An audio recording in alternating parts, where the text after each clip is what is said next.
In this video, we're going to go through a series of exercises designed to restore and explore our toe splay, which is a crucial component of our foot function and balance, and is often disrupted by years spent in narrow, conventional footwear. So the first couple of exercises are more restorative focus, and they are passively opening up that space between the toes, while the last few exercises are more focused on exploring that toe splay and building active control and coordination in that splayed out position. So these would all be great to do in sequence with a full routine if you've got the time. Otherwise, you could do one or any combination of them just frequently throughout the day by themselves. And if you're struggling with foot pain or struggling to make progress on your foot training journey, then we do now have our foot restoration program, which is a guided 12-week program that takes you through every step of the way.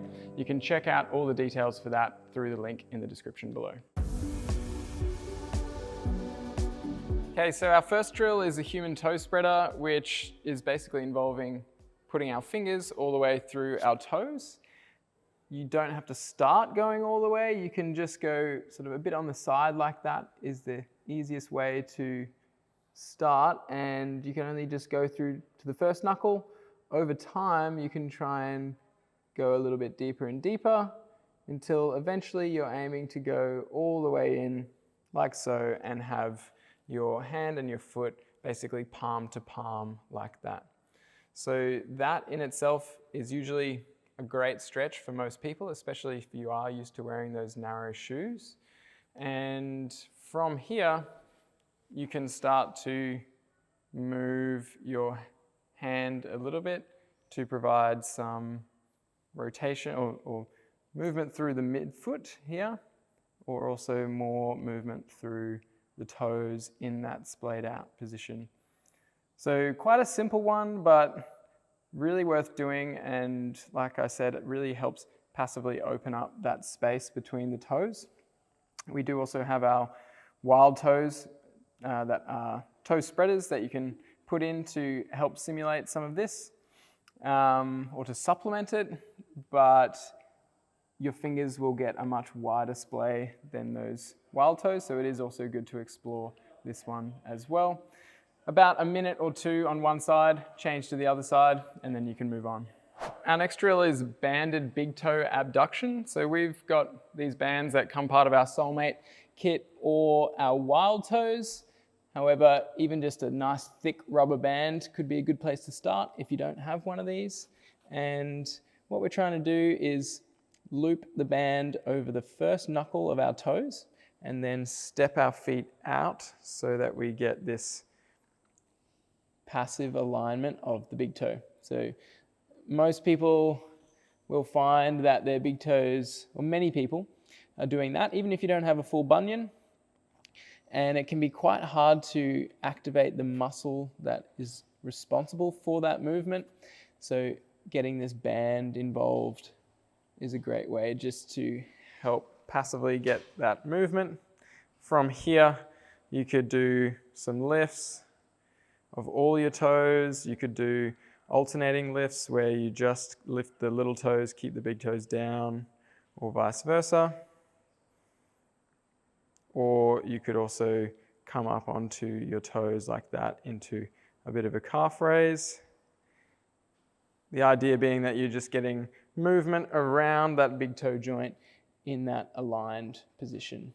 Of course, if aligning the toes like that is a bit sensitive, then you don't have to get them fully aligned. You could just step it out as far as is comfortable for you, and over time you can build up how far you step out. Okay, next up we've got toe piano, which is really great to follow up after both of those previous drills, especially because we are now getting that active toe splay development. So that is where we are lifting up all of our toes and trying to individually place each toe down onto the ground. So pinky toes, ring toes, middle toes, pointers, and then your big toes. And you can see here, I've ended up with what my widest active toe splay is. So if I relax my feet, my toes are splayed out like that. And when I do my toe piano, I end up with my widest toe splay that I can actually achieve actively without moving my toes with my hands or anything like that. So it's a really good assessment and also a great exercise. And it doesn't matter if you don't get it quite right at first, even just trying your best. You will find that the more you do the human toe spreader and the more you do the banded lifts, then this will start to unlock more and more. Be patient with yourself, it takes time, and even if you're not doing it 100% right, you will start to get muscles working in the feet that need to be woken up and activated. So even if you're not doing it 100% right, it's still going to be benefiting you. So keep at it, go for 1 or 2 minutes, and then you can move on to the next one. Okay, so now we're going to play around with some toe picks, and I've got a range of balls of different sizes to give an example. The smaller the ball, the easier it is going to be.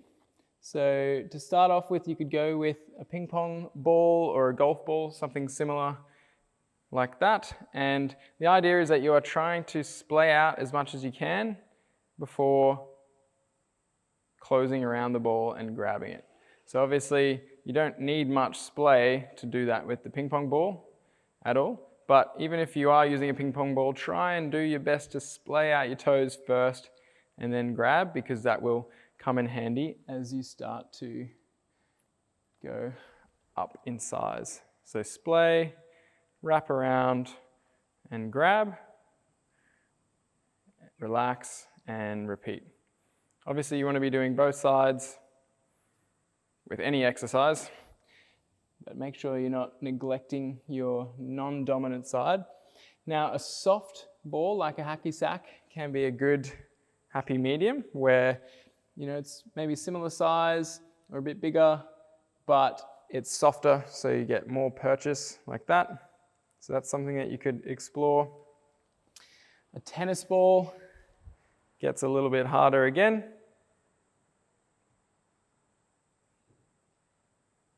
And then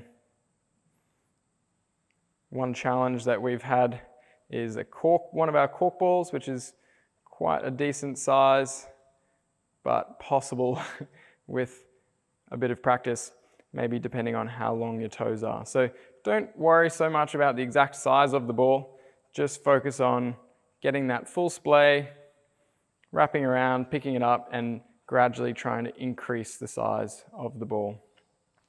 Definitely find success first with something, otherwise it will get very frustrating.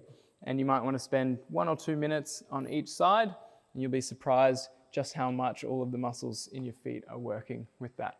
Thanks for watching. If you're finding value in these videos, please like and subscribe. That helps our channel, and we put out videos just like this every week. And remember, if you are struggling to make progress on your foot health journey, then we do have our foot restoration program, which is our 12-week guided journey. We have our Explorer membership, where you can access live classes and clinical support from TFC pros online whenever you need it. And we also do have our TFC Pro directory, where you can connect with a local aligned practitioner in our network.